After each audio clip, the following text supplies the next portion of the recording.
Hello and welcome to the Scott Smith Show. I'm your host, Scott Smith, coming to you Friday, April 16th, 2021. So normally you would hear me open the show by going over what we're going to speak about for the day and then going into a bit of a monologue. But instead of that, we're just going to get right into it today. Two big stories we're going to discuss because, quite frankly, they embody almost everything that's happening around us societally right now, and that is the Daunte Wright shooting in Brooklyn Center, Minnesota, and Adam Toledo in Chicago, the 13-year-old that was shot by Chicago police. So, getting right into the Daunte Wright case, what happened here appears to be that the police say that they pulled Daunte over for an expired license plate, expired tags, and they got his information, and became aware that he did have a warrant out for his arrest. I believe, from all the research that I've done, that it was for missing his court date, which was a Zoom court date, for a gun-related charge. I believe it was the possession of a pistol or carrying of a pistol without a permit and fleeing from the police. And this is actually one of the things, one of the parts of the story where things already get a bit conflated and confusing, because there has been a lot of argument about what the warrant was for and whether or not it was sent to the wrong address and he never got the notification of the court appearance date. Well, right off the bat, the thing that complicates that is that this kid had so many different run-ins with the law already that there are multiple cases out there, and people, I think, are conflating different cases of his and case numbers. And it's very hard to parse the truth from the internet, because there's information floating around about all these different cases that he was involved in. I don't say all isn't to mean there's 20 of them, but I think there are like three or four different cases out involving Daunte. So regardless, they pull him over, they get his information, they come to find out that he has a warrant for his arrest. They go to arrest him, and there's one officer that's cuffing him, and then another one, this is the woman who shoots him, Kim Potter, approaches as he's being handcuffed, and Daunte attempts to flee. Just as the second handcuff is going on, I don't think it made it on, he runs back into his vehicle, because they're standing at the rear passenger door of his car, and the front door is wide open. So Daunte flees into his car, and Officer Potter grabs her gun, but then says, "I'll tase you." And then a few seconds later, she says, "Taser, taser, taser," which is what the police are trained to do before they use a taser. But as we know, she shoots him because she did not have her taser in her hand. She had the gun in her hand. Now, this is an example of a time when I say, in order for you to really understand this situation, you have to first agree with the premise that two things can be true at once, which is something that not a lot of people are willing to do these days. Now, what do I mean by that? The two things that are true at once is that he should still be alive today. This shouldn't have happened. This is a tragedy. But that he also contributed to his situation. As a matter of fact, there were multiple points in time at which, if he had made different decisions or different choices, this would not have happened. Simply, if he never illegally carried that firearm leading to that charge, and never skipped his court date, which led to the warrant, and then attempted to flee a rightful arrest for that warrant, he would still be alive today. There were multiple points in time at which he could have made a better choice, but he didn't, and it ultimately led to what happened. And, of course, there's going to be people out there, especially people on the left, they're going to be like, I didn't know that fleeing the police was a death sentence. It's not, dummy. Don't be stupid. Nobody's saying that. But you have to remember what these officers are going into this situation with. What do I mean by that? When they see that somebody has a warrant on them, it doesn't just say, collect this guy, he's got a warrant. They're going to know what the charges are for. So already I think that they might be going into the situation a little bit on edge because they're like, all right, this guy's got an illegal gun possession warrant. Clearly they had gotten him already to the point where he was out of the car and they were handcuffing him, but then he tries to flee and he runs back into the car. But in the back of the mind of the police officer, is he just trying to run away, or is he going to get a weapon? Because we already know that he is charged again with illegal possession of a firearm. So that's in the back of the mind of a police officer when they're doing this, and they don't know. There's no way to know. I actually think that the fact that this officer is not simply claiming that she had used any force at all because she feared for her life, because she went into this situation knowing that the guy had a gun charge, so when he was fleeing, she thought that he might be going to get a gun. I actually think the fact that doesn't seem to be the case here is further proof that this was actually an accident. If you watch the video, you can tell she says, I'm going to tase you. Then a few seconds later, she does the taser line, which they're trained to do. It seems clear that for whatever reason, she did not realize that she had the gun in her hand. And by the way, that absolutely is something that she should get fired for. There's no question about that, just so we're all clear. But I'm trying to put you in the mindset here a little bit. And not that I'm a police officer, I'm not, but I'm thinking how I would logically go through a situation like that. And I'd say, well, look, I'm dealing with somebody who is previously charged with a gun crime. So, you might be a little bit on edge when you're dealing with that. But like I said, there were so many points in time when Daunte could have made better decisions that would have prevented this. Okay, fleeing the police is not a death sentence, but in the totality of these circumstances, it will never help. And if that's your argument line is like, I didn't know that fleeing the police was a death sentence. You're not doing anything constructive. You're just being inflammatory, right? Because I'm here to solve problems. When you say something like that, you just cause problems. And I like Chelsea Handler, who is just an idiot, tweeted something about, I don't even know why black people don't try to flee. They've got a 50-50 chance of getting shot anyway. All right, I'm sorry. I'm going to read it. She said, why would any person of color ever comply with a police officer when there is a 50-50 shot of getting, quote, accidentally, unquote, shot? Do you know how stupid and inflammatory that is? Not to mention horrible advice, by the way, because it is not a 50-50 chance of getting accidentally shot. It's a 1 in a couple 100,000, maybe 1 in a million shot. There are 330 million people in this country. There are tens of thousands of police interactions every day, and they do not end at the 50-50 odds of somebody getting accidentally shot. If that was the chance, our country would be in chaos.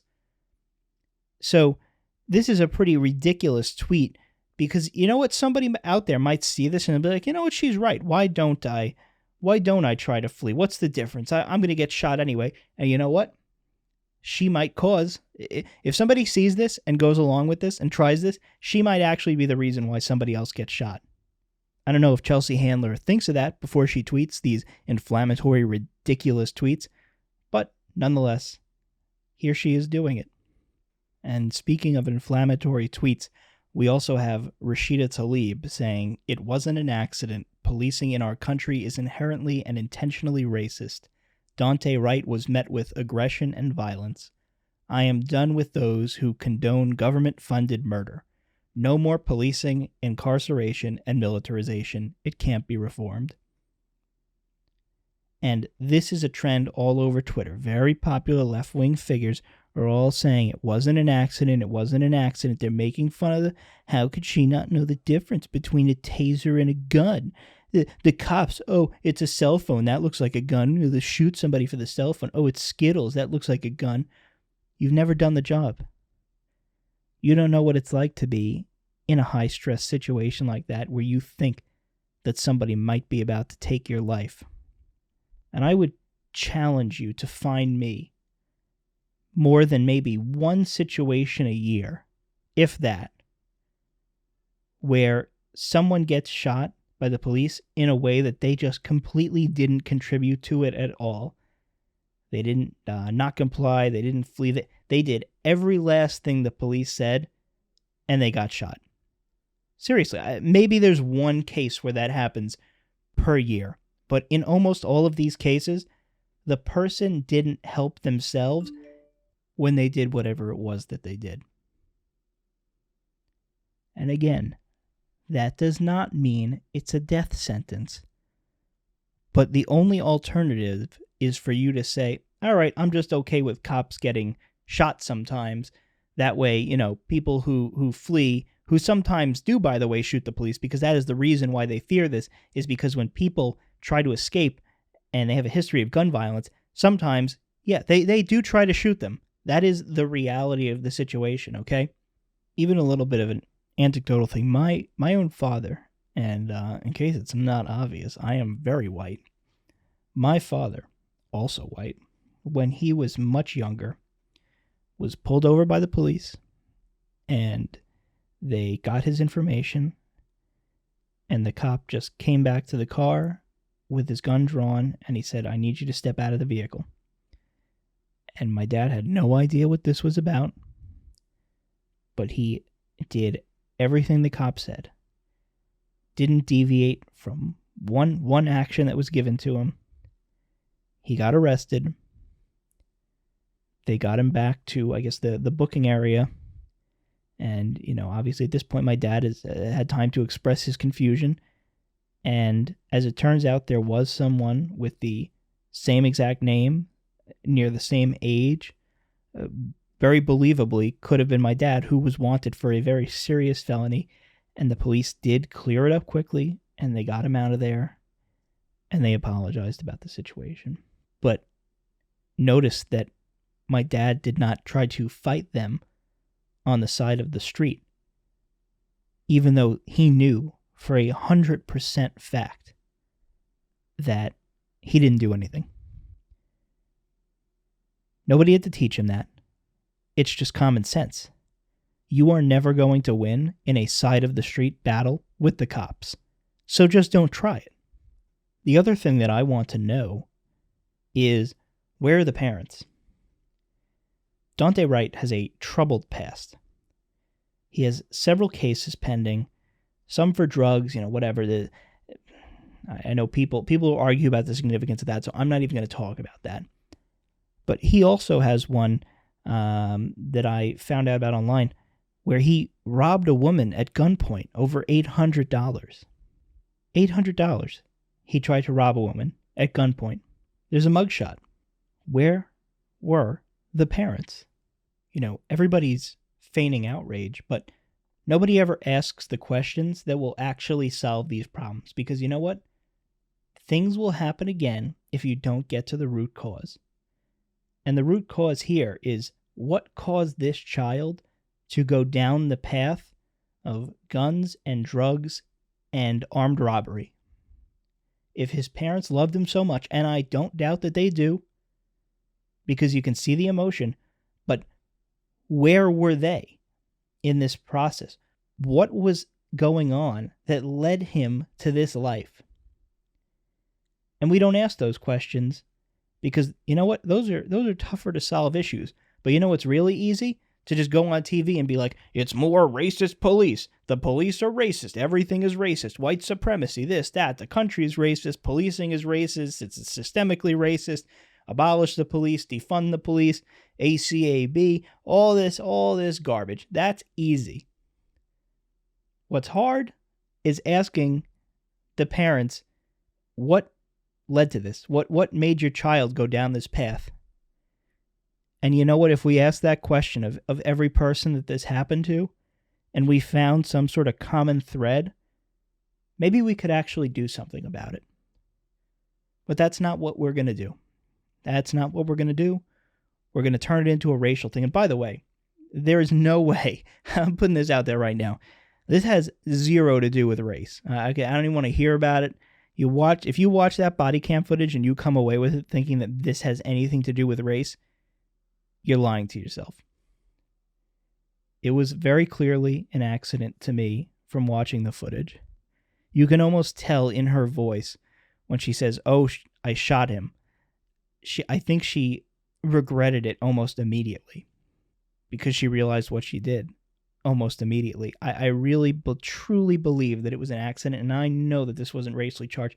I mean, there was a black cop standing right there, right next to him. So, if you want to, because some people are saying he should never have even been pulled over, right? Like they never even should have ran the tag. Well, guess what? It seemed to me that from her body cam angle, there was a black officer doing the arresting. So is he white supremacist? Is he racist?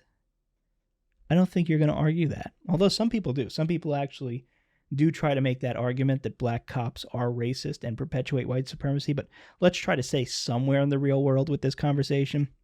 Now look at what this caused. Look at what this shooting caused. We had more stores looted. We have more cops getting injured. They're throwing things at the police, throwing bricks, throwing cans. Several nights of unrest over something that was very likely not racial and almost certainly accidental. And it's hard to even know what these mobs want, because even when the officer got arrested, that wasn't enough for them. Then they didn't like the charge. Well, I've got news for you. This is something that the activists really like to do. They like to complain about the charges that were filed. I'll tell you what. If you really want to see destruction, start letting the activists choose what charge gets filed. They're going to overcharge, and then if our justice system works, that person will always get off because you didn't charge them with the crime that they committed. The other thing that I think must, and I mean must, be said is that we cannot keep doing this.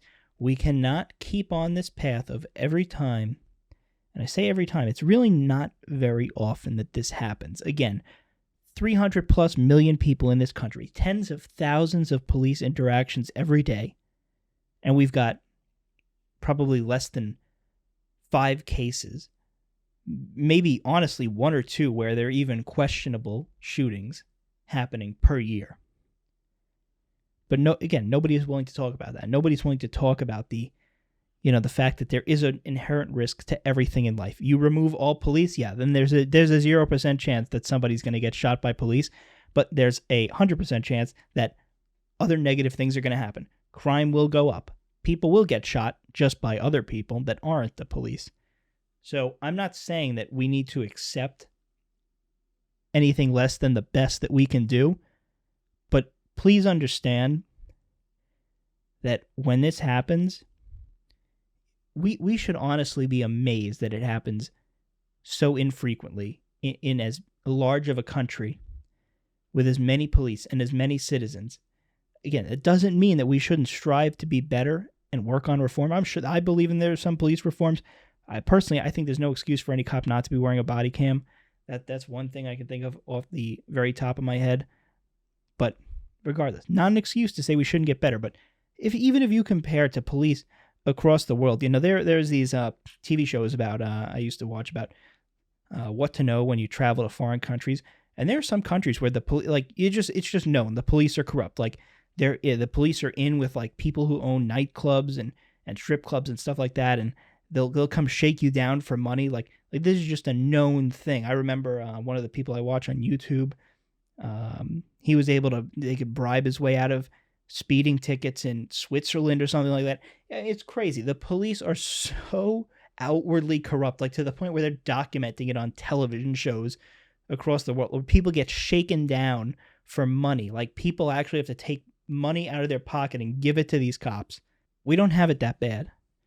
Doesn't mean we can't get better, but we really don't have it that bad here when it comes to our policing, and we should always strive to be better. But we cannot keep accepting this type of violence whenever something like this happens. It's not sustainable. And you know what? The truth of the matter, these people that are out there throwing bricks at the cops' heads, and these people that are out there setting off fireworks and smashing windows and looting and burning, they are not mourning. You have lost your right to tell me that you are fighting for a righteous cause when you start smashing windows and setting cars on fire. You are not mourning. You just aren't. It's not the case. Our civilization is in decay. We cannot tolerate what these people do when something happens. This is not the reaction of a civilized society. Nothing will be good enough. There is no justice for the people with the black backpacks and the umbrellas. As you know, most people, when they go to a peaceful protest, most people that go to peaceful protest, they go with gas masks and hammers and what else? They go with some bricks. Yeah, that's usual peaceful protest attire. They lose the right to their pain and suffering the moment the violence starts. These people are not in pain. I saw videos the day after this happened in Brooklyn Center. I saw videos from of looting. There were people, I kid you not, and I'll find this video. If somebody wants to challenge me on this, I'll find the video. There were people dancing outside of a store that they just looted. Please do not tell me that you are mourning the death of Daunte Wright. You are not mourning the death of Daunte Wright. They don't fear the police or repercussions because left-wing DAs that have been installed by billionaire left-wing donors drop the charges. And slowly, we erode civilization every time this happens, simply because Americans don't like nuance. They don't like situations where two things can be true at the same time. They don't like anything that isn't packaged up in a neat little bow for them, a simple, easy-to-understand scenario.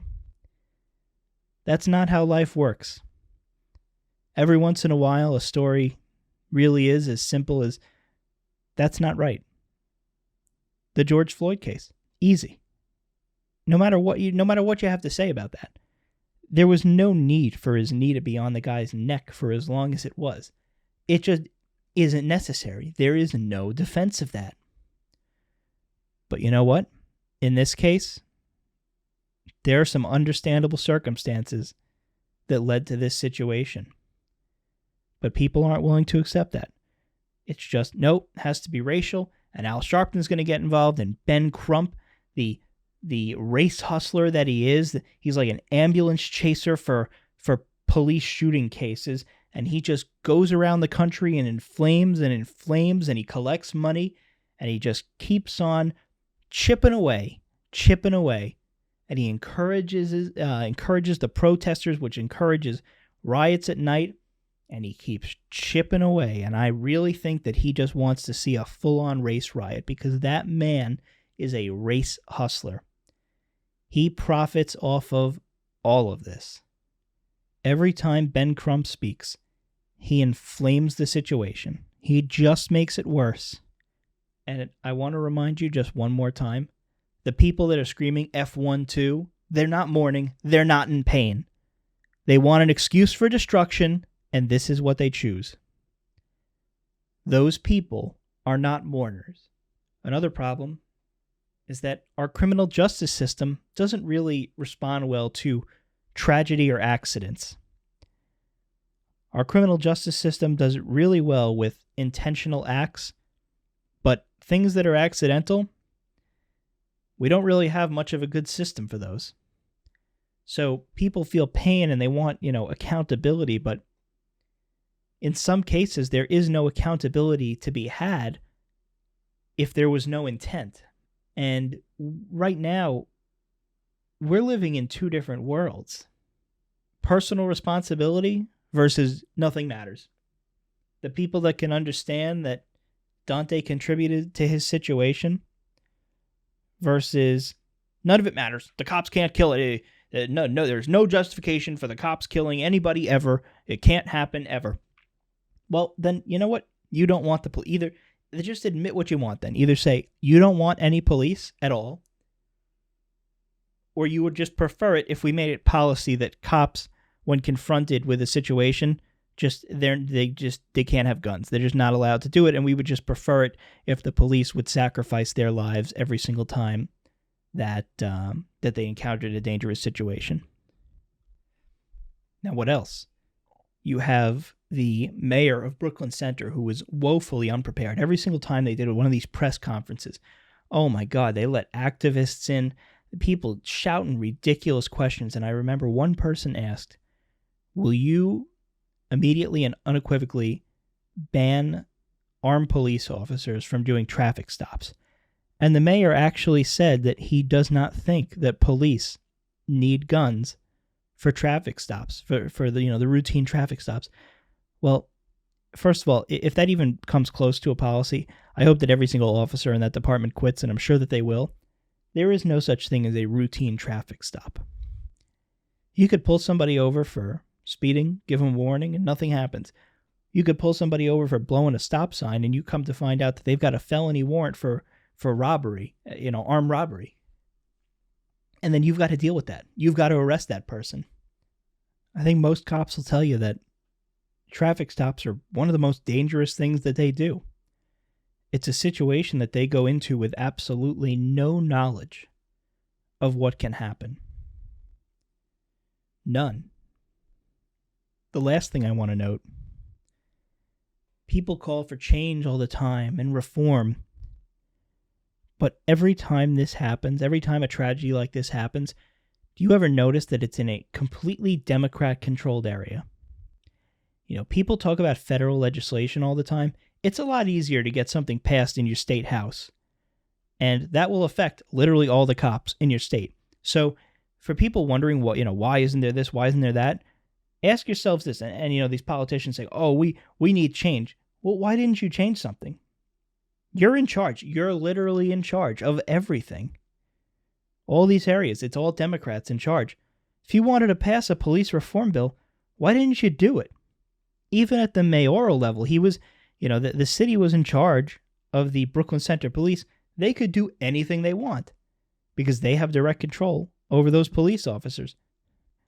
You saw how at the riots that happened after the shooting, the mayor had said that they're not going to let them use tear gas anymore. So, yeah, then the Brooklyn Center people couldn't, but you had state troopers and the Hennepin County sheriffs there, and they could, so they did it anyway. But the point is that whoever is immediately above has the control. So if it's the city of New York, then the mayor of the city of New York and the city council has control.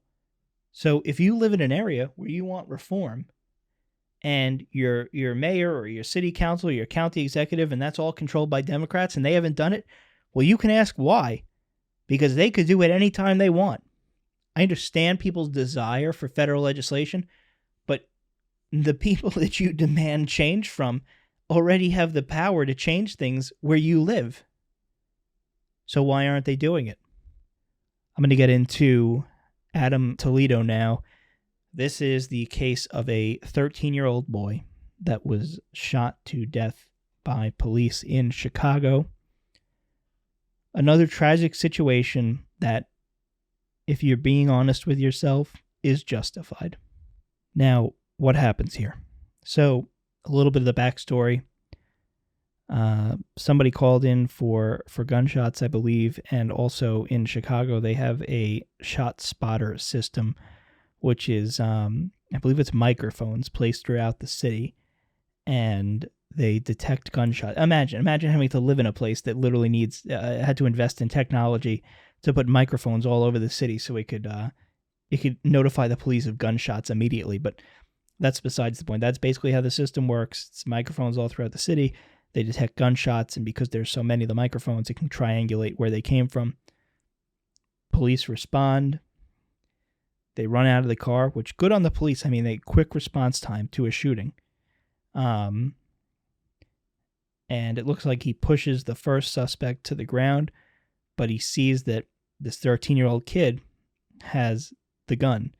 He chases him for a little bit, tells him to stop.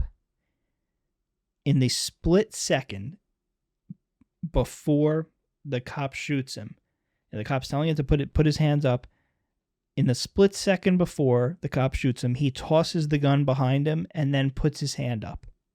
So now, again, people in America don't want to accept nuance. There's all these people on Twitter saying, the police killed another unarmed person. This is a 13-year-old, but another unarmed. Well, he was armed during the chase, and he was armed maybe a 16th of a second before he was shot. This 13-year-old had a gun and was hanging out with a 21-year-old, which is a weird situation in and of itself. Was hanging out with a 21-year-old that had already been arrested and was on probation for a gun charge.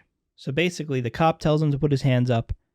He tosses the gun, and then he goes to put his hands up. But the cop, in that, again, it's a split-second moment. And even the news, even ABC had to admit it's less than a second between the time that the firearm is thrown and the cop shoots. That cop thought that he was going to turn around and shoot him. Instead, he turned around and put his hands up, and it looks terrible in the video. It really does. It basically looks like the cop just shot the kid with his hands up in the air.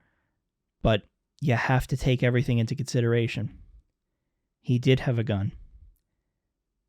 And there was no way for that cop to know what the kid was going to turn around and do. He made that split-second decision, knowing in his mind that one of these two kids, well, he doesn't know whether it was him or the other one, had just fired this gun. So they had just done some sort of shooting. He didn't know whether or not this kid was going to turn around and kill him. So he shoots the kid. And you can see the cop runs up immediately. And you can tell that he's distraught. He tries to render medical aid. He's calling for an ambulance within seconds of this happening. And if you watch the extended body cam footage, you can see that the cop is upset. I mean, he's sobbing in a part of the video. This is somebody with a real conscience. This is not somebody who's happy about what he just did. This is not somebody who woke up and said, oh, you know what I'm going to do? I'm going to go kill a 13-year-old today. Or anyone for that matter. But he had to make that split-second choice. And realistically, it's justified. The kid had a gun. It's justified. So now what do we do? Well, the race baiters can go at it again, inflame the situation, help no one. That's probably realistically what's going to happen. Joy Reid, MSNBC. If police scream, put your hands up, and you put your hands up, but they shoot you anyway, what's the point of barking the order at all? Who does that help, Joy? You're ignoring all of the nuance of the situation.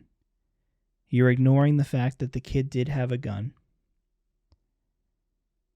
She's taken the easy way out. She's taken the race-based way out. She is taking the blame the police always, and it doesn't matter ever. Never does it matter what the person is doing. If the police shoot anyone, it doesn't matter. It doesn't matter what that person did.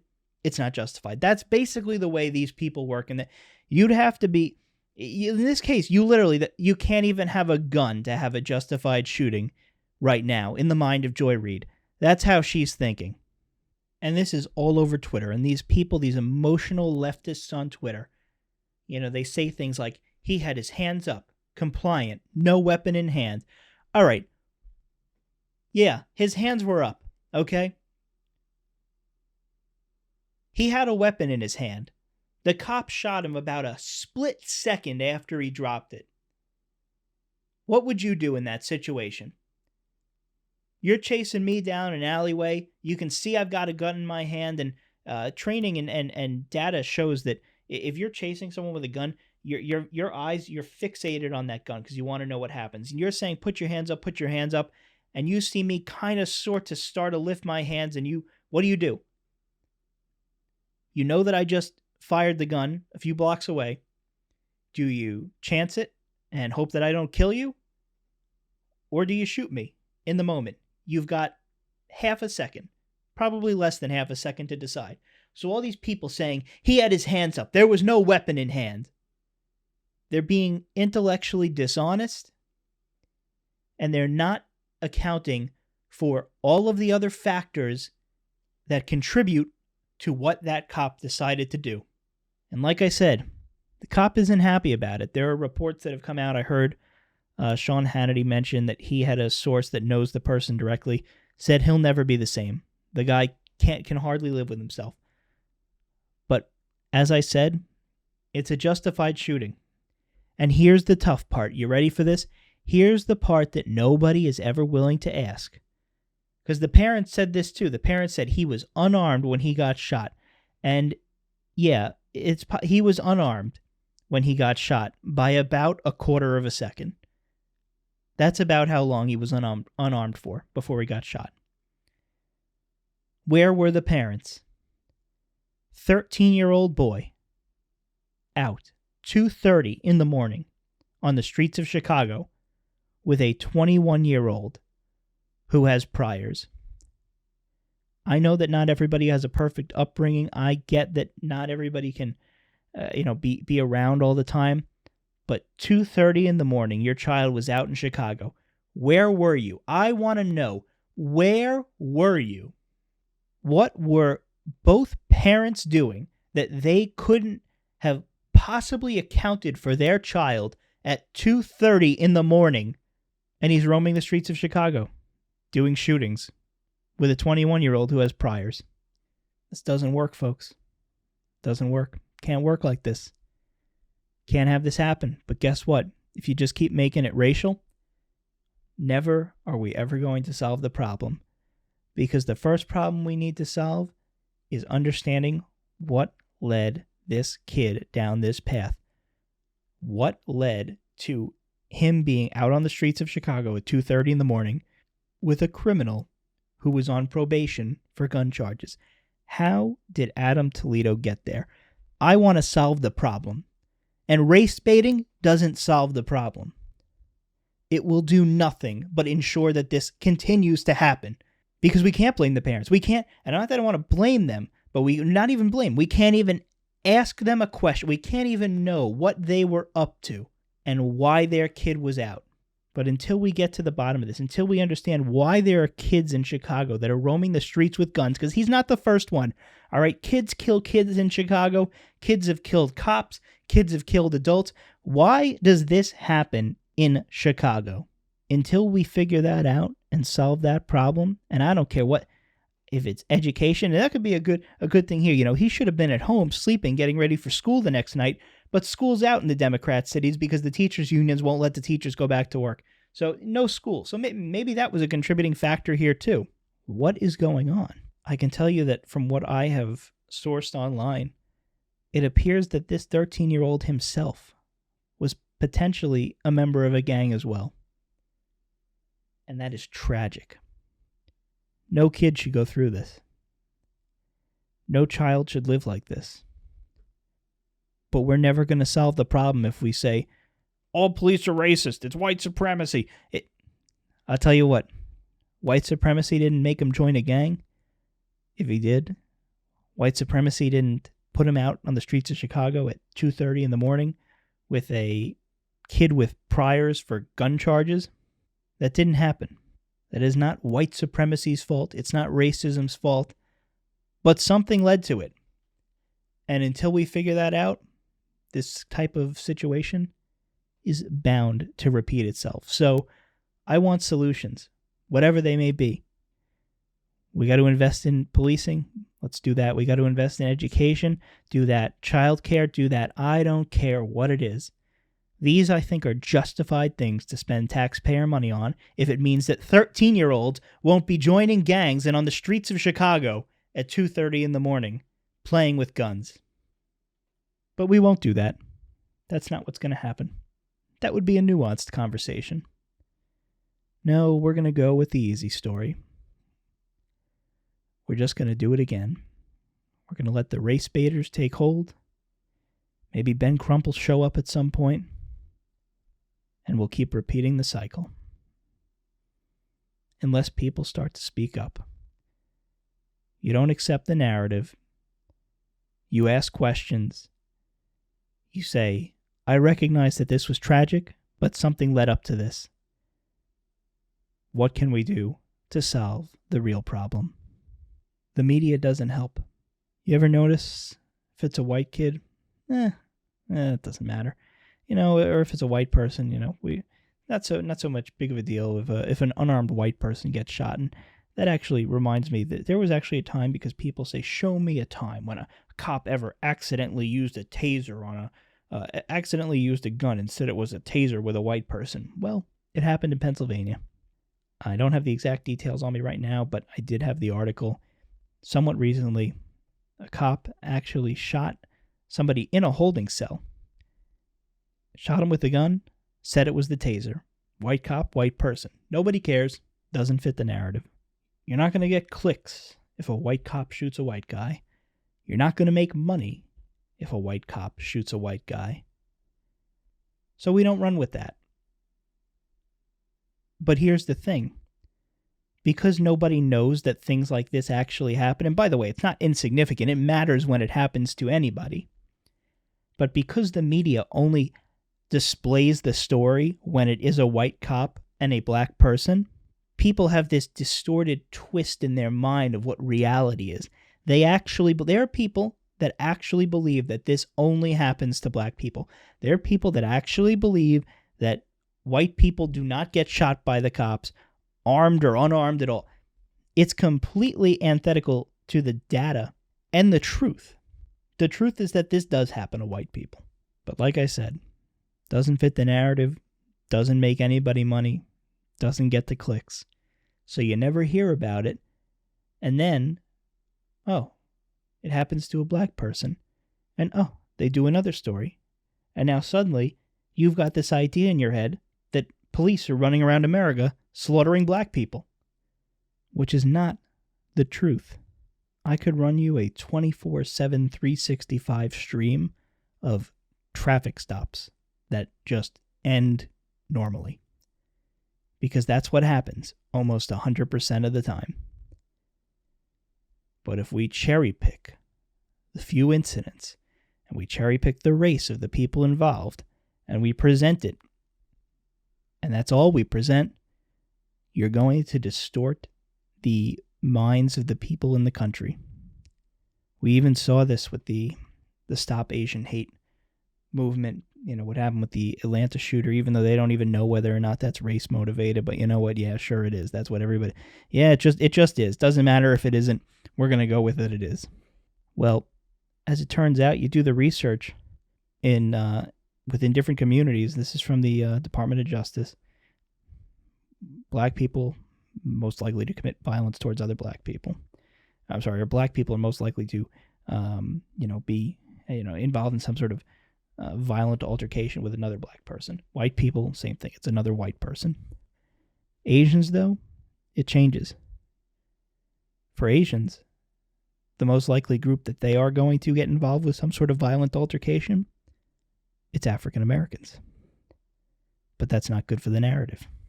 I say this because the media went wild, and we had pundit after pundit, Stop Asian Hate, all of this, which by the way, it's a good cause. We don't want anybody to be hating anybody and committing violence. But they ignored so many other big stories. They ignored an Asian woman who got beat up on the streets of New York City. Can you guess why? Well, the person who did it wasn't white. Doesn't fit the narrative. When the original case that started this out in California, there were actually posters for I believe the man's name was Victor. There were posters for him, and they said, "Let's fight white supremacy together." And then they arrested the guy who clocked that guy over the head, and basically just beat him to death on the side of the street. He was black, but we can't talk about that. Yeah, it's still white supremacy. Yep. This black guy was a white supremacist. I mention this because this goes to how the media shapes the narrative. They shape the narrative around black people in police. They shape the narrative around the Stop Asian Hate movement. And for whatever reason right now, their focus is white supremacy and evil white people. And you know what? That's great and all, but if it's not the reality, then guess what? You're not going to solve the problem. As I keep saying, if you ignore what's really causing problems, you are never going to actually solve the problem. It's a self-fulfilling prophecy, and maybe they do it for money. Maybe they do it for profit. I don't know. But I am telling you, if we keep going down this path, we're going to keep chipping away at society. Things are going to continue to decay. And at some point, something's going to happen that's not going to be pretty. I don't know what that is. I hope nothing like that happens. But until we all get real and have the tough discussions and understand that the solutions come from both inside of the community and on the other side from the police, not one or the other, but both. Communities need to do better within themselves to figure out why kids wind up going and robbing people at gunpoint in Daunte Wright's case, and why Adam Toledo's on the street of Chicago at 2:30 in the morning. The communities need to do a better job at stopping that. And then the police also need to work on themselves and certain reforms, because we can always be better. But it's never going to happen if we keep doing what we're doing. It is never going to happen if you keep letting the media shape the narrative. Self-fulfilling prophecy. It is going to keep happening over and over again. I want to end with this. Think for a moment about what Black Lives Matter as a group has accomplished. They have gotten a police officer or two that would have been eventually charged and sentenced anyway, charged and sentenced. In Derek Chauvin's case, charged and awaiting a sentence, which comes out, I believe, on Monday. And I'm going to predict that whether he, God forbid, he gets off, or even if he goes to jail, I think the chaos is going to ring out either way. But so Black Lives Matter has gotten maybe 2 or 3 cops sent to jail, or in the process of being sent to jail. They've collected hundreds of millions of dollars in donations. I think at least $100 million.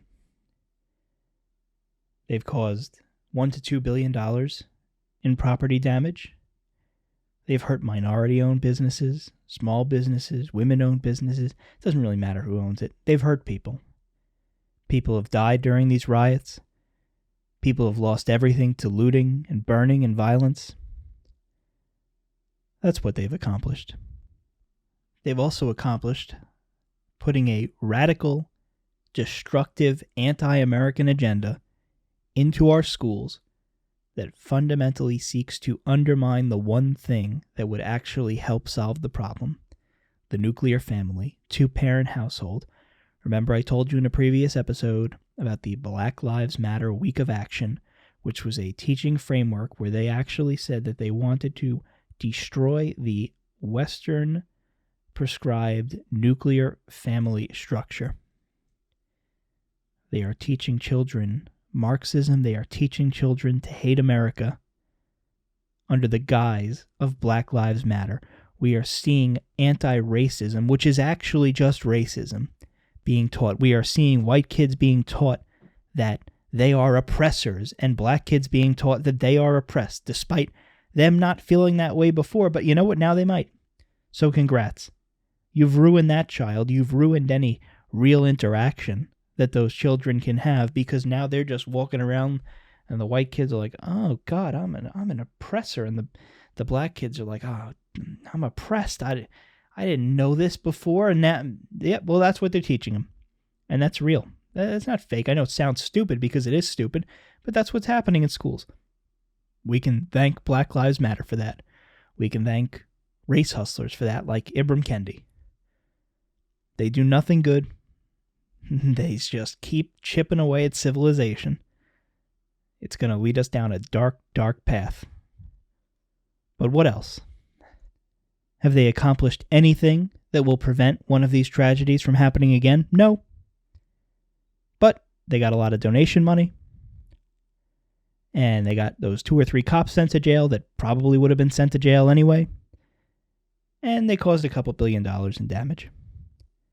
As far as I'm concerned, that's the history of Black Lives Matter as a group. I haven't seen them accomplish anything that will actually help anyone or stop this from happening in the future. I want you to really think about what we talked about today.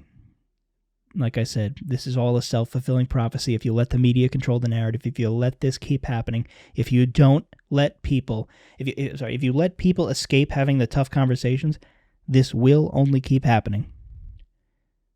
So share this if you want.